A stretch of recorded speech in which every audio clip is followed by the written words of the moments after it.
প্রত্যেক সালাত শেষে আমরা পড়ি রাদিতু বিল্লাহি ওয়া বিল ইসলামি ওয়া বি মুহাম্মাদিন। এগুলো পড়েন তো আপনারা, নাকি নামাজ শেষে মুনাজাতের জন্য বসে থাকেন? আল্লাহুম্মা আমিন ইয়া আরহামার রাহিমিন, এরকম একটা মুনাজাত দেয় না দেশে? তাড়াহুড়ো করে, তাসবিহ গুলো পড়তে চায় না।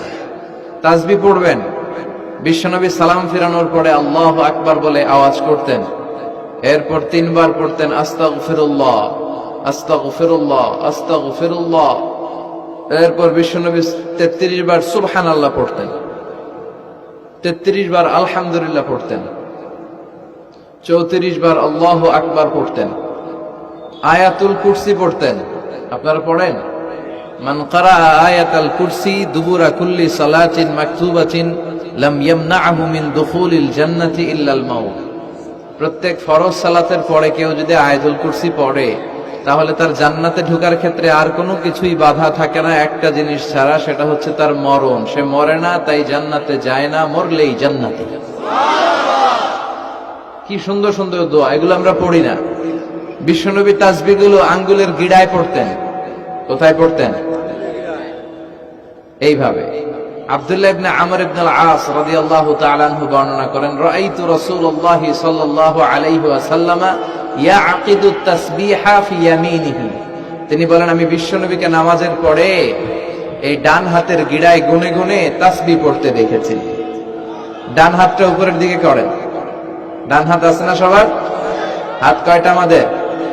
একটা ডান হাত, একটা বাম হাত।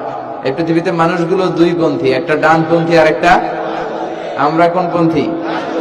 চিল্লায় বলেন, আমরা কোন পন্থী? এই ডান হাতের এই গিটগুলার মধ্যে পড়বেন। তাসবিহ দিয়ে পড়া জায়েজ, কিন্তু এইটা পড়া সুন্নাহ। এইভাবে সুবহানাল্লাহ করে পড়া সুন্নাহ। আলহামদুলিল্লাহ পড়েন।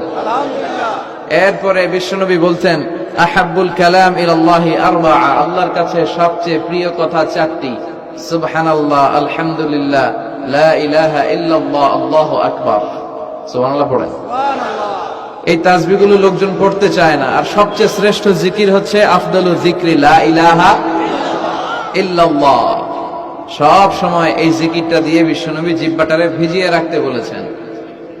লা ইয়াজালু লিসানুকা রাতাবান মিন যিকরিল্লাহ, সব সময় তোমার জিহ্বাটা যেন আল্লাহর জিকির দিয়ে ভিজে থাকে। সব সময় আল্লাহর নাম জিহ্বায় রাখলে লাভ না লস? কত অবসর সময় আমরা কাটাই, তাই না?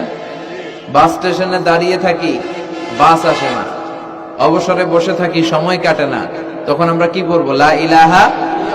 Every night and every day, every night and every day, never forget to say la ilaha illallah, never forget to say la ilaha illallah, every night and every day, every night and every day, never forget to say la ilaha illallah.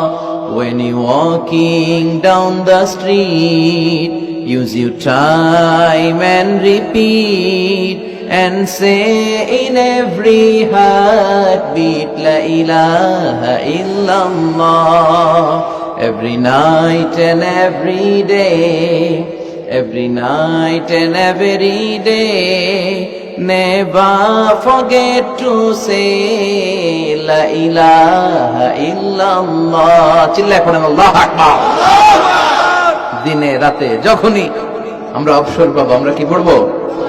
লা ইলাহা ইল্লাল্লাহ। আর সবকিছু করবো একজনের খুশির জন্য, তিনি কে? আল্লাহর খুশির জন্য করলেই ওই কাজে আপনি সওয়াব পাবেন। আর লোক দেখানো মানসিকতা নিয়ে যদি আমরা কোনো ইবাদত করি, সওয়াব পাওয়া যাবে?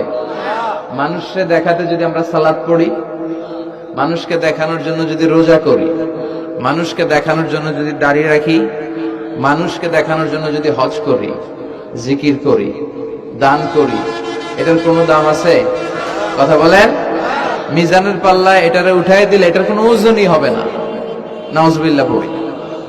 আর আপনি আল্লাহর খুশির জন্য সামান্য ইবাদত করেছেন, সামান্য, যত সামান্য, এই সামান্য আবাদতকে মিজানের পাল্লায় উঠিয়ে দিলে এটারে উহুদ পাহাড়ের সমান ওজন করে দিবে কে? আবার আল্লাহর কাছে সবচাইতে প্রিয় আমল ওইটা যেটা মানুষ কন্টিনিউয়াসলি করে।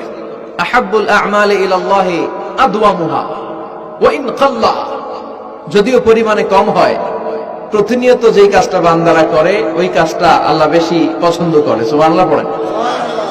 এক রাতে এশকের ঠেলায় সারা রাত তাহাজ্জুদ পড়ছেন, আর সারা বছর এক রাতেও নাই, এরকম আছে না নাই? হ্যাঁ, কদরের রাতে খালি তাহাজ্জুদ, সারা বছর আর পড়ে না। এটা আল্লাহর কাছে বেশি প্রিয় নয়, বরং প্রতি রাতে একটু সময় সুযোগ করে 2 রাকাত 4 রাকাত, এটা আল্লাহ বেশি পছন্দ করে। এজন্য আমরা যা করব আল্লাহর খুশির জন্য করব।